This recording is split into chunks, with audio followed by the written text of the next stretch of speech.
Halo semuanya, kembali bersama saya, Pak Wijaya. Pada kesempatan kali ini saya akan melakukan review Indonesia dari emiten Bank Rakyat Indonesia dengan kode saham BBLI untuk Indonesia semester 1 tahun 2024.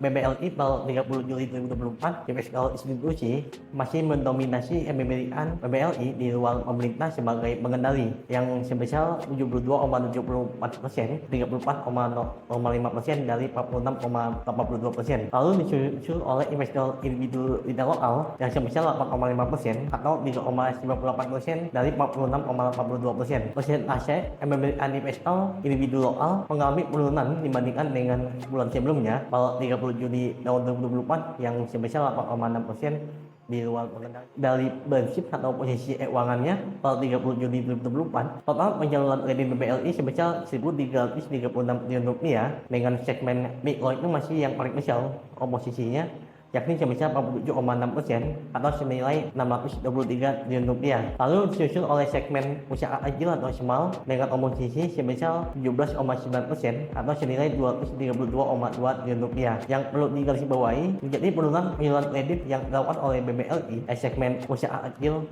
menengah yang semester 1 tahun lalu itu memiliki komposisi sebesar 69,6%, pada periode yang sama pada tahun 2024 ini menjadi 67,1% atau turun 250 basis poin. Segmen tingkat pertumbuhan penyaluran kredit yang terbesar datang dari segmen usaha menengah dan korporasi yang masing-masing bertumbuh 31,6 triliun rupiah dan 29,2 triliun rupiah. Lompat sedikit berbicara mengenai kualitas asetnya. Untuk semester 1 tahun 2024, NPL segmen mikro naik 26 basis poin secara kuartalan menjadi 2,95%. NPL segmen consumer turun 7 basis poin menjadi 2,13%. NPL segmen usaha kecil atau small sebesar 5,05%, dan ini merupakan segmen dengan angka NPL yang terbesar. Tapi angka ini sudah turun ya bila dibandingkan secara kuartalan sebesar 39 basis poin. NPL dari segmen usaha menengah menurun 46 basis poin yang secara kuartalan menjadi turun 1,75%. NPL dari segmen korporasi menurun 26 basis poin secara kuartalan menjadi 3,07%. Hanya segmen mikro yang NPL-nya itu masih mengalami kenaikan ya secara kuartalan. Dan NPL turun 1,9% kuartal over kuartal, tetapi secara tahunan atau year on year masih mengalami kenaikan 11,6% menjadi 1.389 triliun rupiah. Dengan rincian untuk bank only dari segmen mikro itu sebesar 366,9 triliun rupiah atau naik 1,8% secara year on year.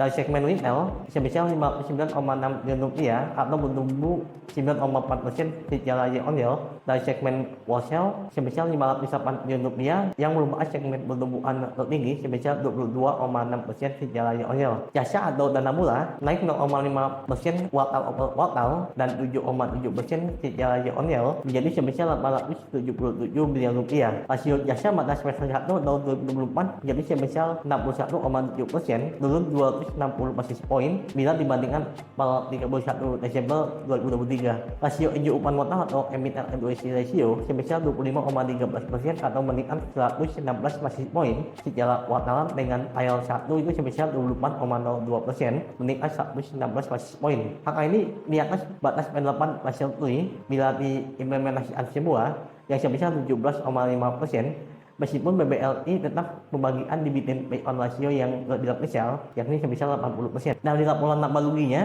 pendapatan bunga BBLI semester 1 tahun 2024 sebesar 98,6 triliun rupiah atau naik 15,3% secara year on year, tetapi secara kuartalan pada kuartal 2 tahun 2024 terjadi penurunan 3%. Meskipun beban bunga yang meningkat pada semester 1 tahun 2024, pendapatan bunga bersih dari BBLI itu masih naik ya, 0,7% secara year on year menjadi 69,9 triliun rupiah. Laba operasional sebelum provisi atau PPOP semester 1 tahun 2024 naik 11,7% secara year on year menjadi sebesar 57 triliun rupiah. Tapi bila dibandingkan dengan kuartalan pada kuartal 2 2024 ya, mengalami penurunan 14,5%. Perlu diperhatikan ya, provisi not pinjaman itu turun sebesar 830% secara year-on-year dan laba operasi pada kuartal 2 tahun 2024 turun 7,6% sejak kuartal meskipun secara tahunan itu masih mengalami kenaikan 3,3% dibandingkan dengan semester 1 tahun lalu. PASMI turun 13% secara kuartal dan secara tahunan masih naik tipis 0,9% menjadi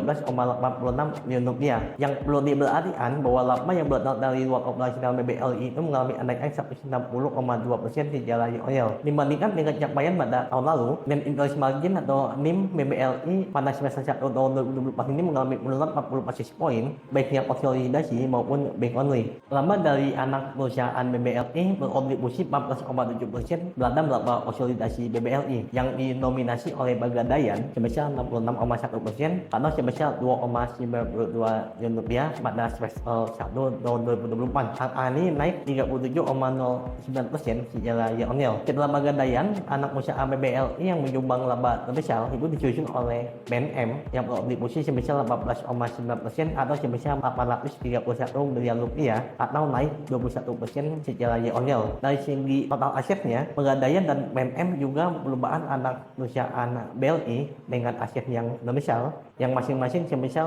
93,2 triliun rupiah dan 55,7 triliun rupiah. Total penyaluran kredit dari Pegadaian pada semester 1 tahun 2024 sebesar 77 triliun rupiah. Angka ini naik 22,5% secara year-on-year. Sedangkan total penyaluran kredit PNM pada semester 1 tahun 2024 itu sebesar 49,1 triliun rupiah atau naik sebesar 7,9% secara year-on-year. Outlet fisik Pegadaian berjumlah 4.092 outlet berdampak 0,1% dibandingkan dengan periode yang sama tahun lalu. Sedangkan outlet fisik dari PNM berjumlah 4.665 outlet atau berdampak 2,6% secara year-on-year. BLI masih memperluas fokus bisnisnya di segmen mikro dan ultra mikro yang dibuktikan dengan penambahan agen BLI Link yang bertumbuh signifikan 49,2% secara year-on-year atau hampir 1 juta agen saat ini. Dengan BLI e-channels itu bertambah 26,4% secara year-on-year. BLI memperkirakan 165 juta orang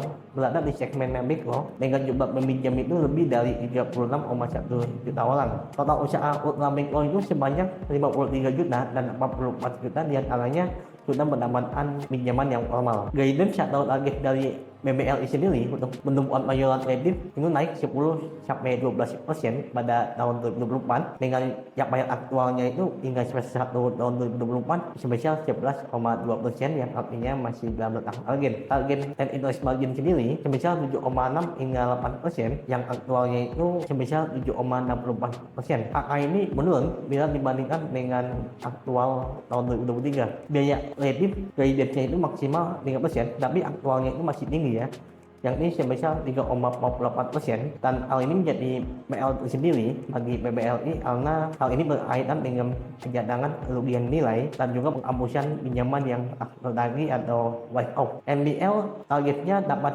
ditekan di bawah 3% meskipun aktualnya masih 3,05%, tetapi sudah menunjukkan data-data perbaikan ya secara tren, sehingga biaya kredit pun di kuartal selanjutnya seharusnya masih dapat ditekan. Sementara itu cost to income ratio targetnya pada 2024 ini sebesar 41 hingga 42% dan aktualnya itu masih dalam rentang di guidance-nya. Dengan kualitas aset BBLI dalam tren perbaikan yang terlihat pada kuartal tahun 2024 yang sudah membaik dibandingkan dengan kuartal sebelumnya, dan angka aktual penumbuhan penyaluran kredit yang masih dalam rentang guidance dari manajemen dengan asumsi hal ini dapat mencapai hingga akhir tahun. Dan sentimen positif yang ketiga, besar kemungkinan bahwa bank sentral lebih bersiap dovish mulai pada September tahun 2024. Bahkan diproyeksikan laba bersih setahun penuh untuk BBLI pada tahun 2024 ini masih dapat bertumbuh dibandingkan dengan tahun 2023-nya. Dengan proyeksi juga bahwa pada semester 2 laba bersih BBLI lebih besar dibandingkan dengan capaian semester 1-nya. Bahkan diproyeksikan earning per share OS BBLI pada tahun 2024 tahun penuh menjadi sebesar 402 rupiah dengan nilai wajar saham BBLI sebesar 5.829 rupiah yang mengindikasikan BI forward sebesar 14,5 kali. Hal ini lebih tinggi ya bila dibandingkan dengan OS yang divisualisasikan di dalam trading view EPS forecast itu sebesar Rp400,23 dan rata-rata target price-nya itu sebesar Rp5.675. Sekian pembahasan mengenai emiten Bank Rakyat Indonesia dengan kode saham BBLI untuk kinerja semester 1 tahun 2024. Semoga insight ini bermanfaat bagi kita semua. Bye.